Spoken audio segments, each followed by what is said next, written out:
기도와 능력이 있기를 원하며 우리들에게 열린 마음을 주시고 열린 눈 열린 귀가 있게 하사 하나님의 은총 안에 놀랍고 거룩하신 하나님의 뜻을 마음에 담고 큰 은총을 받는 시간 될 수 있도록 도와주소서. 예수님의 이름으로 간절히 기도드립니다. 아멘. 할렐루야. 예, 우리 오늘 2부 예배 나온 모든 분들에게 주님의 크신 은혜와 사랑이 함께 하시기를 예수의 이름으로 축원합니다. 오늘은 하나님의 거룩한 백성, 그런 제목을 가지고 여러분들과 말씀을 나누고자 합니다. 디모데 전서는 6장, 디모데후서는 넉 장으로 기록이 되어져 있습니다. 주로 교회의 운영 방법과 원리를 이야기하고 있는 거죠. 그래서 사도 바울이 디모데에게 교회 운영을 이렇게 하라. 예, 근데 그 중에서 디모데 전서 3장 한 장을 완전히 할애를 해서 그리스도의 일꾼에 대한 것을 이야기를 하고요. 디모데후서 2장 한 장을 완전히 할애를 해서 그리스도의 일꾼, 하나님의 백성에 대한 내용을 할애를 하고 있습니다. 그만큼 교회에는 사람이 중요한 거죠. 그래서 오늘 하나님의 거룩한 백성, 하나님의 일꾼에 대한 이야기를 여러분들에게 전해드리려고 합니다. 그런데 우리가 디모데후서 2장 1절로 7절에 있는 말씀에 보면 아는 분들은 잘 아시겠지만 하나님의 백성들, 주님의 거룩한 백성들이 취해야 할 그런 자세에 대하여 3가지를 이야기하고 있습니다. 첫 번째는 너희는 그리스도의 병사라는 거예요. 너희가 군인이라는 거죠. 군인이라고 하는 것은 크게 2가지 종류의 군인이 있습니다. 하나는 강제 징병을 하는 겁니다. 그 강제 징병을 의무제로 하는 나라는 전 세계에 3나라가 있다고 합니다. 대한민국, 북한, 이스라엘. 예, 그렇게 3곳이지요. 다른 한 가지는 모병제라고 그래서 자원하는 군인이 있는 거죠. 예, 그래서 직업 군인들 그렇게 이루어진 거죠. 가령 우리가 미국을 예를 든다고 하면 자원하는 이 군인들로 구성이 되어졌는데 일개 대대 700명을 갖다가 운영하는 1년의 액수가 1조 원이에요. 700명에게 할당이 되어지는. 예, 그래서 이제 우리나라에 있는 이 주한미군이 유지가 되려고 하면 1년에 300억 달러가 드는 거죠. 예, 그래서 이런 분들에 대해서 사실 전 세계적으로 군인들에 대하여 나라를 위하여 목숨을 걸는 사람들이기 때문에 예우와 여러 가지 것들을 많이 해줍니다. 비용이 많이 들죠. 그래서 미국 같은 경우만 하더라도 이렇게 군인이 버스를 탔는데 자리가 없으면 양보를 해줍니다. 왜냐하면 나라를 지켜주는 젊은이들이고 내 아들과 같다고 생각하기 때문에 연세 같은 분이라도 일어나서 군인을 앉히죠. 고생하고 왔는데 푹 쉬었다 가라고 하는 의미를 담고 있는 것입니다. 운영을 하려고 할 때 많은 비용이 들죠. 예. 근데 이 그리스도의 군사, 그것은 이제 군인에 비유하여 3가지의 당부를 합니다. 첫 번째는 고난을 받으라. 어떤 사람들은 예수 믿는 게 쉬운 건 줄 알아요. 그렇지 않아요. 왜 예수님을 잘 못 믿느냐? 고생할 생각이 없으니까. 예수 믿는다라고 하는 게 여러 가지 일들이 많은데 그중에 시간을 내서 새벽을 나와라, 수요 예배를 나와라. 이게 쉬운 일이겠어요. 전도해라, 기도해라. 여러분, 예수를 믿을 때 병사로 모집을 받았는데 나와 함께 고난을 받으라고 당부하고 있는 겁니다. 2번째가 뭐냐? 자기 생활에 얽매이지 마라. 우리가 직장 생활하는데 자꾸 가정 얘기를 하면 참 그 사람 아직까지 철이 안 들었다 이렇게 생각을 하는 거죠. 그러니까 가정사에 얽매이는 것은 군사가 아니라는 거예요. 우리의 직업이 뭐냐? 예수님을 믿는 거고 부업이 뭐냐? 우리의 가정사인 거예요. 예. 그래서 왜 주일날 그 교회를 나오고 왜 결혼식에 안 가느냐? 이걸 먼저 생각하는 거죠. 그러니까 틈이 나면 예수님 믿고 틈이 안 나면 예수님 안 믿겠다는 사람들은 신앙생활을 잘 하실 수가 없어요. 아유, 틈날 때 갈게요. 그 사람은 신앙생활을 잘 할 수 없습니다. 기분 따라 일하면 안 되거든요. 우리가 직장에서 상사가 마음에 안 들 때가 얼마나 많고 일이 마음에 안 들 때가 얼마나 많아요. 그런데 그거를 감당하기를 원했던 것이죠. 세 번째는 모집한 자를 기쁘게 하라는 거예요. 예. 우리가 이제 예수 그리스도의 군사로 징병을 받은 사람은 사도 바울 같은 사람이죠. 갈라디아서 1장 15절 말씀해 보니까 복중에서 이미 너를 택정했다는 거예요. 널 언제부터 구별했느냐? 네가 낳기도 전에 내가 너를 찍었어. 넌 하나님의 백성이고 넌 그리스도의 일꾼이야. 그렇게 했다는 것이죠. 자원하는 모병의 그런 예는 대표적인 사람이 이사야지요. 그래서 이사야서 6장 8절 말씀해 보면 주님 나를 불러주십시오. 내가 여기 있습니다. 내가 갈게요. 그런 자원하는 사람들이 있는데 징병을 했던 모병을 했던 사도 바울은 어떻게 표현하고 있느냐 하면은 하나님을 기쁘시게 하는 자, 모집한 사람을 기쁘게 하는 사람이 되기를 원했던 거예요. 그러니까 여러분들이 어떤 기도를 하든지 상담을 하든지 기도 중에 가장 중요한 기도는 상담의 기도예요.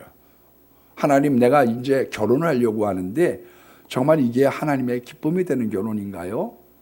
하나님, 내가 지금 이사를 하려고 합니다. 내가 지금 직장을 가려고 합니다. 이게 하나님을 정말 기쁘게 하는 건가요? 그거를 여쭤보고서 하셔야지 되는 거죠. 우리가 먹고 살아야 돼요. 그런데 우리들의 가는 길들 속에 우리의 삶 속에 내가 하나님을 생각하는 그를 기쁘게 하는 군사로 살아가라는 거예요. 두 번째가 뭐냐? 경계자입니다. 법대로 경계하지 아니하면 너희들이 상을 받지 못한다. 승리의 관을 쓰지 못한다는 거예요. 그러니까 법대로 가는 게 굉장히 중요한 겁니다. 저는 재개발 이후에 사실상 백서를 2권을 냈어요. 네, 백서를. 우리가 재판을 16번을 했기 때문에요. 그 재판에 한 70cm쯤 됩니다. 전 그렇게 많은지 몰랐어요. 얼마나 많은지. 그런데 그거를 내게 될 때에 저의 마음에 뭐가 있었느냐 하면은 다른 목사님들도 나처럼 힘들겠지. 우리 친구 목사님인 성종건 목사님이 저를 위로하면서 손을 이렇게 잡으면서 하는 얘기가 신 목사가 힘든 길을 가기 때문에 다음번 가는 목사들이 꽃길을 가겠지. 그러면서 손을 잡아줘요. 그래서 제가 그래, 조합장 자살하고 뭐 뇌졸중 걸린 사람들도 많지만요, 목사님들은 상당수가 거의 많은 사람들이 질병과 싸워야 될 정도로 스트레스 받습니다. 남양주에 있는 분은 돌아가셨어요. 교회가 한 400명 되는데 공중분해가 돼버렸죠. 그래서 너무 목사님들이 깜깜하기 때문에 제가 이런 것들을 통해서 이분들이 어느 가이드라인, 어떤 생각에 대한 것을 알게 해야지 되겠다라고 하는 한 가지의 마음이 있었습니다. 그래서 제가 잘 섬겨주려고 하는 마음을 가졌던 거죠. 다른 한 가지는 뭐냐면요, 교인들은 이렇게 생각합니다. 나 성지교회 사랑해. 내가 다니는 우리 교회 사랑해. 내가 멀리 있지만 여기까지 오는 데에는 난 이곳의 메시지가 좋고 여기에 있는 성가대가 좋고 난 여기에 있는 사람들이 좋아서 와. 거기서 저 가는 사람들은 거기가 좋은 거죠. 그래서 우리가 근처를 떠나서 사람들이 모이는 이유는 교회를 사랑하고 또 어떤 개 중에 있는 사람들은 목사님이 좋아서 나올 수 있는 겁니다. 예. 그러나 그 마음속에 뭐가 있느냐 하면 그러나 땅바닥을 뒹굴러 가지고 때를 써서 돈을 더 뜯어내는 건 아니지. 그건 합법적이냐에 대한 문제가 있는 거예요. 합법적이냐. 마태복음 24장 12절에 있는 말씀처럼 불법이 성함으로 사랑을 심는 거예요. 그래서 내가 교회를 좋아한다고 하면서 이렇게 하려고 하는데 내키질 않는 걸요. 뭐. 그래서 냉랭해지는 거고 일할 맛이 안 나는 거거든요. 일할 맛이 안 나고 냉랭해지는 이유, 사랑에 식는 이유는 거기에 있는 거예요. 그래서 너희들이 법을 대로 하나님을 섬겨가야, 그래야 그런 경주자로서 잘 달릴 때 승리에 관을 쓸 수 있다. 세 번째는 수고하는 농부가 곡식을 먼저 받는 것이 마땅하니라. 여러분, 사도 바울은 우리 그리스도인들을 농부로, 일꾼들을 농부로 비유하면서 세 가지의 마음을 마음속에 담고 있었습니다. 그 첫 번째가 뭐냐면은 일하는 소에게 망을 씌우지 않는다. 원래는 반대된 거죠. 일하는 소에게 망을 씌웁니다. 왜 그러냐면 일하면서 무 뜯어먹고 배추 뜯어먹고 다 뜯어먹어 버리니까 일하는 소가 먹지 못하도록 망을 씌우는 건데 잘못된 비유를 했다고 얘기를 하고 있는 거죠. 그러나 엄밀하게 얘기하면 사도 바울의 마음에 뭐가 있었느냐? 하나님의 일을 한 하나님의 백성들에게 하나님은 쉼도 주시고 먹을 양식을 예비하고 계신다. 그런 뜻으로 일하는 소에게 망을 씌우지 않는다고 하는 말을 우리들에게 전해주고 있습니다. 두 번째는 곡식을 먼저 받습니다. 예. 그러니까 우리가 하나님의 일을 하고 하나님의 백성으로 잘 살아가면 축복도 먼저 받고요. 왜? 본보기가 되거든요. 너 저렇게 믿어. 저렇게 신앙생활하고 저렇게 기도하면 너 잘 돼. 거기에 대한 모델이 되기 때문에 하나님께서는 일하는 소에게 먼저 복받고 먼저 곡식을 얻는 것이 마땅하고요. 베드로 전서에 보면 심판도 어떠느냐? 심판도 예수 믿는 사람들에게 먼저 나타나게 돼 있습니다. 왜? 너 잘못하면 이렇게 돼. 그러면서 매를 대시는데 그 매에 대한 이유가 어디에 있느냐? 이 땅에서 이런 경한 조그만 매보다 영원한 지옥이 있고 불못이 있어.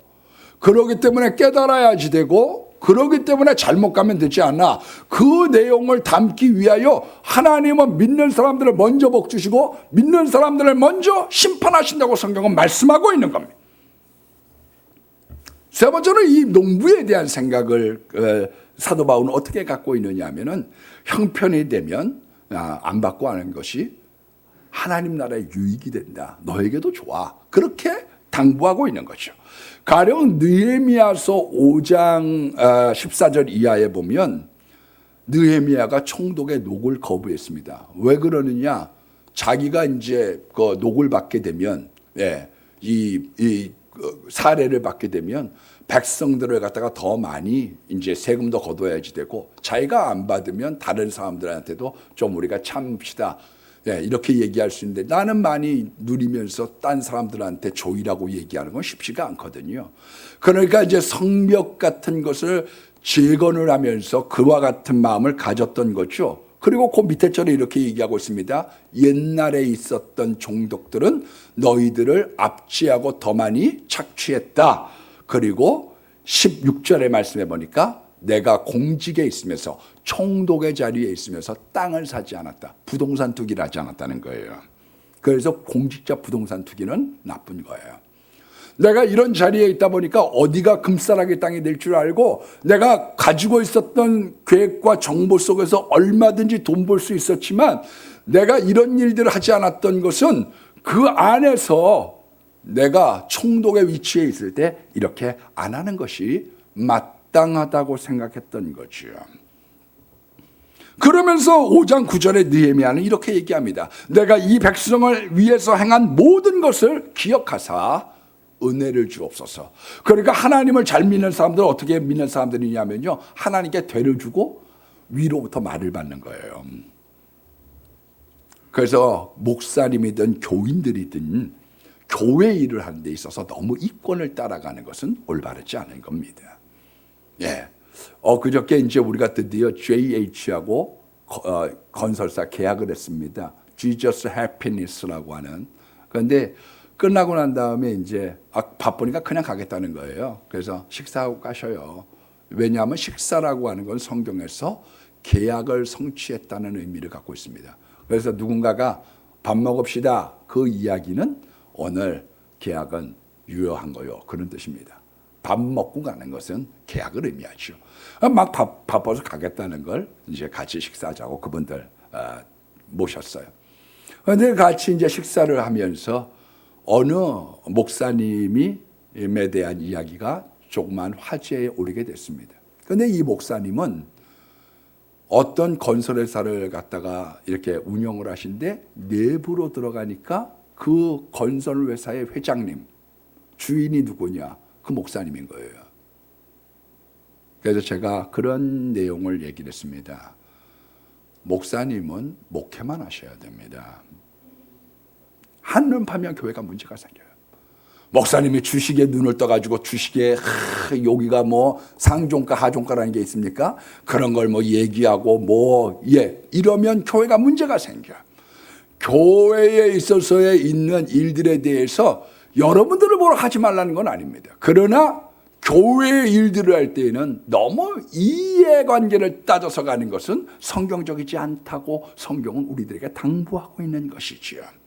여러분, 기독교의 예수님의 하나님의 백성, 그 백성들에게 크게 두 번째로 당부한 건 분명하라는 거예요. 2장 11절에 보니까 우리가 주를 부인하면 주님도 우리를 부인하실 것이요. 그러니까 하나님 분명한 걸 좋아하세요. 우리가 지난주에 아브라함에 대한 이야기를 했습니다마는 아브라함에게 이 사람 당신 안에 맞소? 그렇게 얘기할 때 원래는 제 이복 누이였는데요.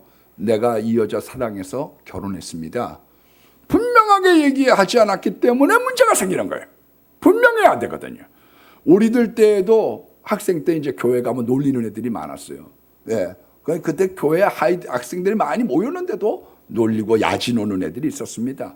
그러면 어디 가냐? 그렇게 얘기하면 저기가 그걸 싫어하는 거예요. 하나님은요. 나 교회가 아이덴티티를 분명하게 밝히는 것이죠. 성경을 신문지에 싸가지고 이렇게 아닌 척하고 하는 게 아니라 밥 먹을 때 식사 기도하고 그리스도인인 것을 분명하게 드러내는 것. 너 당신 예수 믿느냐? 나 예수 믿습니다. 그게 얼마나 중요한 건데. 제가 직장 과거의 생활을 하게 될 때 본사 직원이 85명입니다. 그 중에서 예수 믿는 걸 드러낸 사람이 두 사람이에요. 저하고 회장님, 여비서. 가면 늘 영어 성경을 읽고 있는 거예요. 여러분, 거기에서 예수 믿는 사람은 두 사람뿐이었겠습니까? 그래서 우리들에게 하나님 요구하고 있는 게 뭐냐? 분명해라. 세 번째 14절의 말씀에 보니까 하나님의 백성, 그 하나님의 백성은 말다툼을 하지 말라고 하나님 앞에 엄히 명하라. 하나님 앞에서 명령하는데 너 말다투지 하지 마. 이거는 유익이 없고 듣는 자들에게 망하게 한다는 거예요. 야, 네가 아는데 나는 못하냐? 여러분, 참는 건 치는 게 아닙니다. 맞서 싸우면 듣는 사람들이 망하는 거예요. 교회 오니까 싸움판이네. 니들끼리나 잘해먹고 잘 살아라. 교회 오기가 싫은 거예요. 여러분, 이 세상에서 제일 미련한 사람이 누구냐? 교회를 허는 사람입니다. 그리스도의 몸을 허는 사람입니다.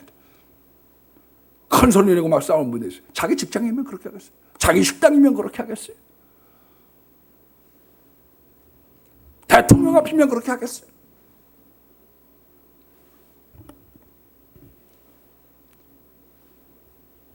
여러분, 그러기 때문에 교회 오기 싫도록 듣는 사람들이 멸망을 하기 때문에 여러분, 교회에서 말다툼하지 말라고 얘기하는 겁니다. 교회가 분열되는 것은 하나님의 뜻이 아닙니다. 그 마귀가 놀아난 거예요. 그래서 우리가 참고 기도하는 것입니다. 내가 응징해야 되겠다고 생각했기 때문에 싸움판이야. 넌 내가 손봐야 된다고 생각을 하는 겁니다. 그래서 사실 조목조목 따져서 이기면 아무것도 남지 않거든요. 그래서 성경은 뭘 말씀하고 있느냐? 말다툼을 하지 마. 그리스도의 백성이요 군사로 하나님의 일꾼으로 살아가게 될 때에 말다툼은 듣는 자들을 망하게 한다고 강조하고 있는 겁니다. 15절의 말씀에 보니까 진리의 말씀을 옳게 분별하라. 제가 요즘 금요 심야기도회에 여호수아서를 나가기 시작했습니다. 거기에 이제 2장에 제가 라합의 이야기를 전해드렸어요. 그런데 여호수아서 2장에 있는 말씀에 보면 정탐꾼이 가게 됐을 때 그 정탐꾼에게 라합이, 주모였던 라합이 이렇게 얘기를 합니다. 간담이 녹았다. 여기는 이 여리고 안에 있는 백성이 간담이 녹았다. 어떤 분이 아들을 먼저 보내고 저한테 그런 고백을 해요. 전도사 시절에. 전도사님, 아들을 먼저 보내고 나니까 간이 녹습니다. 간이 녹더래. 그 이야기를 하는데 참 떨면서 그 얘기를 하더라고. 간이. 근데 여기에는 이 여리고 백성들이 간이 녹았다는 거예요. 홍해물을 가른 것과 아모리 왕 시온과 바산 왕 옥을 진멸시킨 것을 들었나니 이 백성이 마음이 녹았고 정신을 잃었나니. 여러분, 호랑이한테 물려가도 정신만 차리면 사는데요, 정신을 잃어버린 거예요. 그래, 라합이 생각할 때 저쪽은 이스라엘의 들소처럼 다가오고 이쪽은 간담이 녹아버렸으니, 정신을 잃어버렸으니 게임 끝났구나. 그래서 딜을 합니다. 어떻게 이야기를 하느냐. 내가 감춰줄 테니 나와 부모와 남녀 형제와 거기에 속한 모든 권속들을 살게 하라. 대세가 기울었는데요, 장사 거래 잘해야 됩니다. 거래 나만 살게 해주세요가 아니에요. 나와 가족과 형제 자매와 거기에 속한 모든 식솔들을 살려달라. 그래서 붉은 줄을 내리미는 가운데 그리스도의 보혈로 승리하듯 거기에는 라합의 가족이 모두 승리하고 후에는 라합과 살몬이 결혼해서 예수님의 족보에 들어가게 됐던 것이요. 여러분, 말씀을 분별하면 상황을 분별하고 시대를 분별하고 사람을 분별하는 거예요. 성경을 보지 않기 때문에 필요한 사람을 알지 못하는 거고 이 시대의 상황을 판단하지 못하는 것이죠. 그리고 그 분별을 못했던 사람들 중에 안 좋은 예를 들었습니다. 후메네오와 빌레도. 어떤 분들은 그렇게 말씀합니다. 목사님, 좋은 예만 들려주셨으면 좋겠어요. 저도 좋은 예 드는 게 좋다고 생각합니다. 그러면 사람들의 신앙에 발전이 있어요. 그러나 성경은 우리들에게 좋은 예도 들었고 나쁜 예도 들었지요. 후메네와 빌레도, 저들은 악성 종양과 같다는 거예요. 이 후메네와 빌레도는 부활이 이미 지나갔다. 그 이야기는 영지주의자들의 뜻입니다.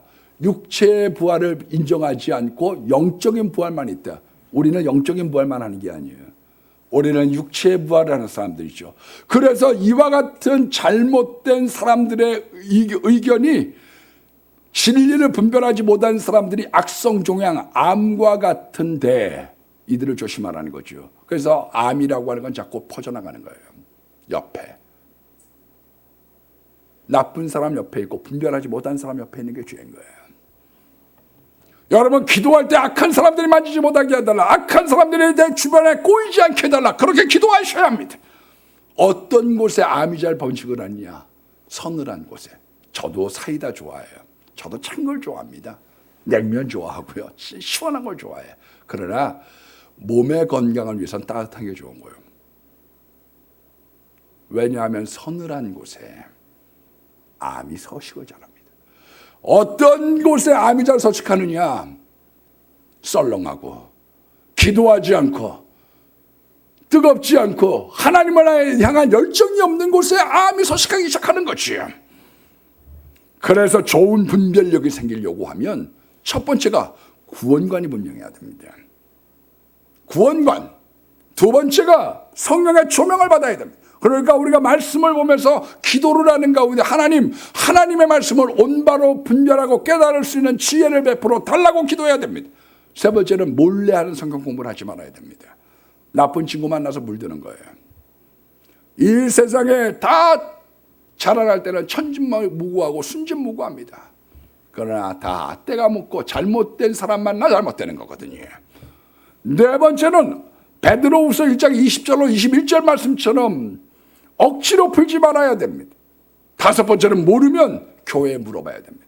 그래서 구역장님이 있고 그래서 교육자가 있고 그래서 섬겨서 하나님의 진리를 분별하고 나아갈 수 있도록 원하는 거예요. 요즘에 우리가 교회에서 1:1 성경 공부 구원론에 대한 7주 과정을 갖다가 준비하고 있습니다. 왜 그러냐? 구원론이 너무너무 중요하거든요. 우리가 교회를 다닌다고 하지만 정말 진정한 의미의 구원론이 정립이 되어져 있느냐? 그거는 별개예요. 왜 신앙이 흔들리고 왜 신앙의 열정으로 섬김이 올바로 나오지 않느냐? 그 원인의 깊은 곳에서는 구원론에 대한 것이 정립이 되지 않았기 때문인 거죠. 그래서 기독교는 무턱대고 믿는 게 아닙니다. 호세아서 4장 6절 말씀해 보니까 내 백성의 지식이 없어 망하는도다. 그래서 이번에 우리 교역자들하고 우리 집사람까지를 포함해서 제가 그 이야기를 당부합니다. 꼭 구원론을 들으세요. 구원관에 대한 것이 내가 정립이 안 됐다. 나 구원이 긴가민가하다. 나 거기에 대해서 지금까지 권사가 되고 심지어 내가 중직을 맡았음에도 불구하고 긴가민가한 사람들이 있거든요. 당신 구원받았습니까? 거기에 대한 분명한 진리를 분별하길 원했습니다. 오늘 본문은 그와 같은 하나님의 백성들이 예수 그리스도라고 하는 분명한 터전 위에 그리고 성령의 인침에 있어야 된다는 거예요. 그러니까 하나님의 백성은, 하나님의 일꾼들은 예수 그리스도라고 하는 반석 그리고 성령의 인침 가운데 있어야 되는데, 이 하나님의 백성은 첫 번째 불의에서 떠나라, 두 번째 그릇 우리의 몸을 깨끗이 하는 겁니다. 우리의 몸. 세 번째는 뭐냐? 청년의 정욕을 피하고 깨끗한 마음으로 주를 불러라. 여러분, 이 정욕이라고 하는 것은 성욕뿐만 아니라 명예, 야망, 향락에 대한 무절제한 욕망, 그것을 얘기하는데, 이런 것들을 떨쳐버리는 것이 하나님을 믿는 백성들의 삶이라고 얘기하는 거예요. 여러분, 공부가 잘한다고 아름답게 꾸몄다고 다가 아닙니다. 절대 그게 다가 아니에요. 나는 저한테 아주 친했던 친구, 아주 훌륭했던 친구가 있습니다. 예, 공부도 잘하고 얼굴도 아랑드론 같이 생겼어.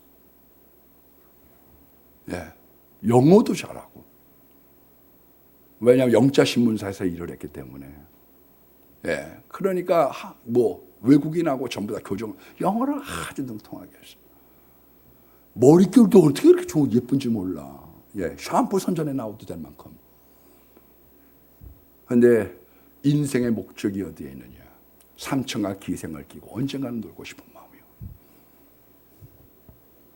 여러분, 요번에 15일 날 우리가 중고등부와 청년부가 집회를 하려고 합니다. 왜냐하면 찬양을 부르고 싶다는 거예요. 비전을 바로 세워야 돼요. 공부보다 더 중요한 게 있습니다. 인생은 여러분들이 갖고 있는 아름다움보다 더 중요한 게 있습니다. 그거는 인생의 비전을 바로 세우는 것이죠. 그 친구가 나중에는 나무랄 데 없었습니다마는 서대문으로 떨어졌습니다. 마음이 참 아팠습니다. 왜? 향락의 눈이 멀어버리니까요. 비전을 잘못 설정하니까 사람은 헤매고 돌아다니는 거예요. 성시화를 조직을 하게 되면서 유명 정치인을 고문으로 모시려고 했습니다. 이게 뭐 하는 거요? 네, 예수님 복음 전하자는 겁니다. 못 알아 그거 하냐, 이런 거를 정치해가지고 돈 받아먹고 술 받아먹고 그러려고 그 재미에 정치하는 거지. 이런 분들이 모두 끝이 초라한 거예요. 왜 여러분 정치가의 끝이 초라하기 쉬우냐? 왜 미투에 걸려들기 쉬우냐? 내일이 없으니 먹고 마시자리라. 기회와 능력이 없었다가 돈과 여유가 생기니까 다윗처럼 타락하고 방탕하는 겁니다. 왜냐하면 내일이 없으니까요. 교회 정치도 마찬가지입니다. 제가 이번에 무슨 일이 있어서 어느 총장님을 뵙게 됐습니다. 그런데 이분이 총대를 36번을 갔다 오셨어요. 앞으로 그분의 기록을 깨는 것은 거의 불가능할 겁니다. 왜냐하면 목사님들의 75%가 평생 총대를 한 번도 못 가본 거예요. 총대 한 번이라도 가본 사람은 4명 중에 1명밖에 안 됩니다. 그런데 물경 36번은 총대를 다녀오셨어요, 이분이요. 그런데 그분이 저한테 이런 말씀을 하셔요. 제가 종로가에서 왔다 갔다 하는 많은 사람들이 끝이 초라한 것을 많이 봤습니다. 맨 마지막에 다 초라하게 끝나는 거예요. 왜? 사람을 살리려고 하는 게 아니라 사람을 죽이려고 하기 때문에. 돈도 다 쓰고 밥도 얻어먹고 행세하다가 초라해지는 거예요. 이 세상 어떤 것인데 복음을 위하여 하나님의 영광을 위하여 살아가면 하나님은 노후를 책임져 주시고 영생으로 인도하시고 하나님 좋은 거 주시는 분인데, 많은 사람들이 돈 타먹는 재미, 술 얻어먹는 재미, 대접받는 재미, 행세하는 재미, 그 힘으로 사람 죽이려고 하다가 초라해지는 인생으로 마치는 것이죠.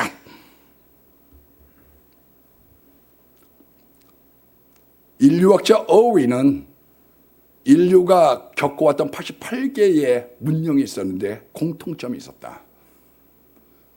문명이 일어나고 나라가 일어날 때에는 한결같이 성도덕이 건전했다. 그러나 가라앉고 쇠약한 시대에는 성도덕이 문란해졌다는 거예요. 요즘에 우리가 차별금지법에 대해서 많은 반대를 합니다.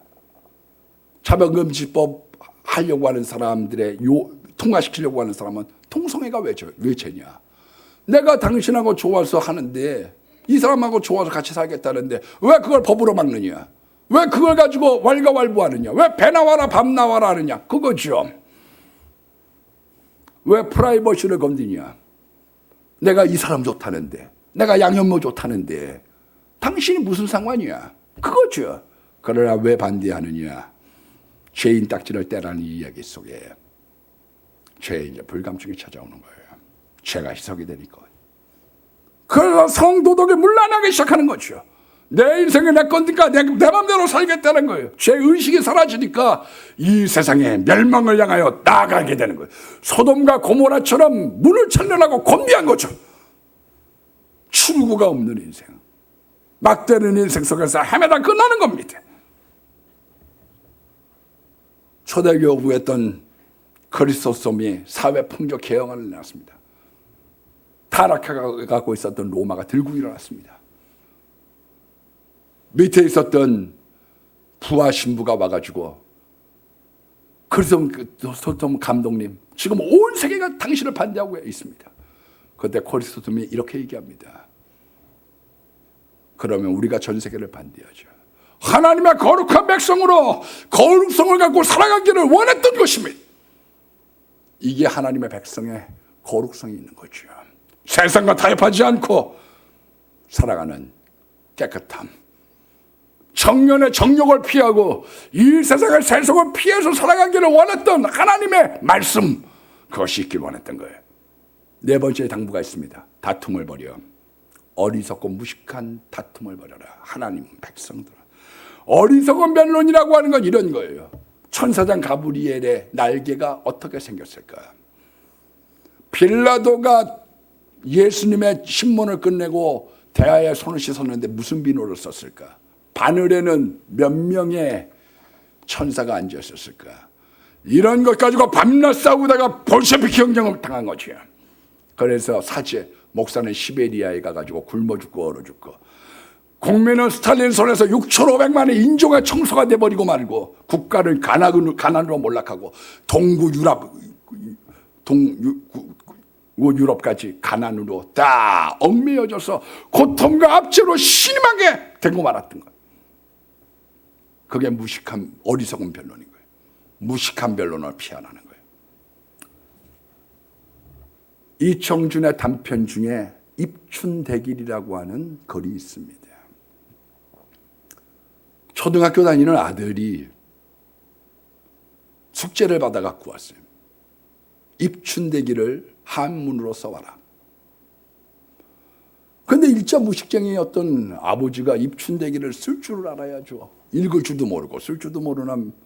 그런데 입춘대길을 어떻게 쓸까 써달라고 그래. 그래서 곰곰이 생각하다가 아들을 보러 너 먼저 자라. 그래서 잤어요. 애를 재우고 난 다음에 이웃집에 붙어져 있는 축서를 갖다가 뜯어왔습니다. 예, 입춘대길이라고 써놓은 거 이걸 갖다가 딱 써가지고 그 와서 아들이 딱 아침에 일어나니까 야 임마 이거 담임 선생님한테 갖다 드려. 네가 자는 동안에 아빠가 잘 써놨다. 그러고서 입춘대길을 딱 줬어요. 그랬더니 이 학생이 가가지고 선생님한테 제출했더니 선생님이 갸우뚱거리면서 왜 니네 아버지는 입춘대기를 쓰지 않고 동아일보 사절을 썼냐? 여러분, 무식한 사람들에게는 기죽고 싶지 않은 마음이 있는 거예요.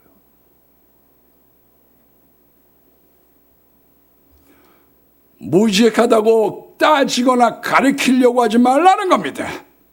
기죽고 싶지 않은 마음이 있어요. 바보라도요, 무시당하는 건 다 알아들어. 올해 저 어렸을 때 성범형이라고 좀 팔푼이가 있었어요. 무시하는 건 기가 막히게 알아들어. 예수 믿으니까 점점 좋아져서 나중에 직장을 잡더라고요.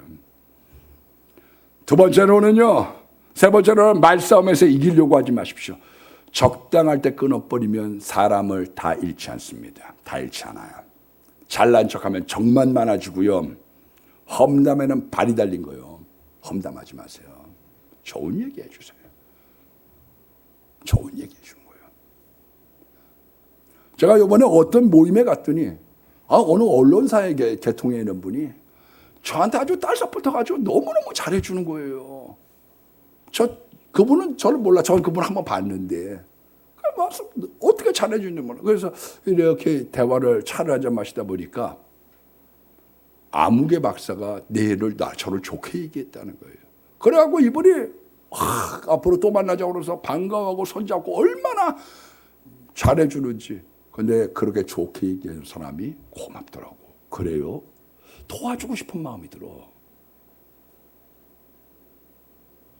여러분, 불평하는 것보다는 부탁하는 게 실용적인 겁니다. 때로는 알면서도 속아주는 것이요. 제가 제일 약한 게 이건 거죠. 저는 굉장히 기억력이 좋습니다. 아주 오래전에 이야기했던 것도 정확하게 기억하는 것들이 많아. 이번에 JH 사장님이 같이 이렇게 밥 먹으러 가면서 목사님은 사업을 해도 잘했다 이렇게 생각이 드는 거지. 왜냐하면 수치 감각이 뛰어나고 기억력이 뛰어나세요. 그거라고 얘기하고 싶은 거야. 수치 감각과 기억력에 뛰어난 데가 있습니다. 제가 사실은 자랑해서 좀 죄송하지만 어느 자리에서 누가 뭐 얘기했던 것이 입력이 잘 돼 있어요. 그래서 전 거짓말 치고 이런 걸 못 봐주거든. 그런데 알면서도 속아주는 게 중요한 거예요. 두고두고 괘씸한 말을 하지 마십시오. 구시함은 화라고 하는 것은 입으로부터 나오는 거예요. 그래서 말다툼을 하지 말라고 이야기를 하고 있는 겁니다. 모든 사람들에게 온유해. 답답하니까 큰 소리 치는 거고요. 답답하니까 가리키려고 하는 거고요. 그런데 강한 말로는 사람들을 이해는 시킬 수 있는데 회개케 할 수는 없어요. 회개는 하나님의 성령의 사람이기 때문에 사용이기 때문에 그렇습니다. 우리는 너무 많은 것을 다투어. 말다툼이 많고 싸움이 많아. 제가 오늘 왜 광복절 기념예배 이 말씀을 증거하려고 했느냐? 우리는 다툼이 많기 때문에 내가 이 말씀 증거하려고 했던 겁니다. 장경희 목사님은 원래 미국에서 목사를 받았습니다. PC USA라고 그래가지고 이분은 미국 장로교에서 안수를 받았어요. 여기 와도 청목이라고 그래갖고 과정을 밟아야 목사를 할 수가 있어요. 그런데 이제 미국에서 안수를 받고 여기 와서 청목 과정을 겪어서 안수 받은 건 아니지만 이제 목사로서 활동을 하게 되고 처음으로 노회에 왔어요. 근데 그 다음날 노회가 끝나고 온 다음에 장 목사님이 저한테 그런 얘기해요. 목사님 노회 갔더니 너무너무 이상해요. 사람들이 막 다 싸우려고 온 사람 같아요. 미국 노회는 너무 재밌거든요. 너무 웃고 화기애애한데 전부 싸우려고 온 사람 같아요. 사실 그날 노회가 엄청나게 평안했습니다. 뭐 어떤 싸움도 없고 별로 이슈가 될 것도 없이 행복하게 잘 끝났는데 그분이 볼 때 너무 이상한 거예요. 우리가 다툼이 너무 많은 거예요. 교회가 싸움이 많은 거예요. 그러니까 나라가 배우는 거죠. 교회가 싸워서 두동강이 나고 교단이 싸워서 동강이 나고 나라가 싸워서 분열이 되고 여러분 이 나라에서 우리가 왜 못하나 싸웁니까? 제가 언제 한번 광고 시간에 얘기한 것처럼요. MRI를 공짜로 찍어주는 거는요. 그건 뭐 의료업계에서 막 분통이 터져서 어쩔 줄 몰라요. 왜 그러냐? 미국 대통령도 4년 동안에 MRI 공짜로 한 번 찍어줘. 그런데 MRI를 공짜로 찍어주는 나라가 도대체 어디 있어? 어저께 우리 어머니하고 장모님하고요. 여기 동양한의원에 가가지고 침을 맞았어요. 나올 때 계산을 보니까 2,400원 나왔더라고. 에? 두 명의 침 맞고 2,400원 나오는 나라가 어디 있습니까? 왜 이 나라에서 싸워요? 여러분 미국 가가지고 병들면 죽어요. 우리나라보다 10배가 비싸거든요. 언제나 그런 말씀 드렸나요? 카나다 가가지고요. 의료보험 돼 있죠. 암 수술하겠습니다. 그러면 2021년 12월 달로 잡아놓으니 지 돈 내가지고 수술하는 거예요. 돈 없으면 죽어요, 여러분. 왜 이렇게 살기 좋은 나라에서 우리가 싸워야 되고 왜 이렇게 살기 좋은 교회 속에서 우리가 다퉈야 됩니까? 예수 잘 믿고 행복해하면 하나님은 복 주시겠다는데, 예수 잘 믿고 기도하고 화평하고 웃으면 복이 온다는데 그것도 못합니까?